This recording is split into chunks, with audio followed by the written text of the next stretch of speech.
ગરબાડા તાલુકાના ગરબાડા નગરમાં ગેરકાયદેસર સંગ્રહ કરાયેલો ઠંડા પીણાનો જથ્થો ગરબાડા નગરમાં એક મકાનમાં એક વેપારી દ્વારા કોઈપણ મંજૂરી વગર ઠંડા પીણા, પેપ્સી, કોલા, વેફરો, અન્ય પાણીનો ગેરકાયદેસર સંગ્રહ કરેલો જોવા મળ્યો। જિલ્લા ફાસ્ટફૂડ અને ડ્રગ્સ વિભાગની જાણ બહાર કે કોઈ પણ મંજૂરી વગર આ જથ્થો સંગ્રહ કરી વેચાણ કરવામાં આવી રહ્યો છે। ગરબાડા તાલુકામાં લગ્ન સિઝનની ભરમાર ચાલુ છે, ત્યારે લોકોના આરોગ્ય માટે જોખમરૂપ સાબિત થાય તેવી રીતનું વેચાણ કરવામાં આવી રહ્યું છે।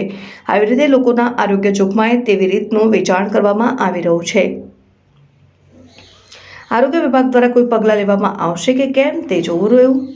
આરોગ્ય વિભાગ દ્વારા હપ્તા લઈ આ ઠંડા પીણા, વેફરોનું વેચાણ કરવામાં આવી રહ્યું છે તેવું લોકોમાં ચર્ચાનું ઉઠવા પામ્યું છે અને એક્સપાયરી ડેટ પૂરો થયેલો પણ માલ વેચવામાં આવી રહ્યો છે, છતાં તેની તપાસ કરવામાં નથી આવતી। લોકોના આરોગ્ય જોખમાઈ રહ્યું છે પણ તંત્ર દ્વારા કોઈ પગલાં લેવામાં આવ્યા નથી।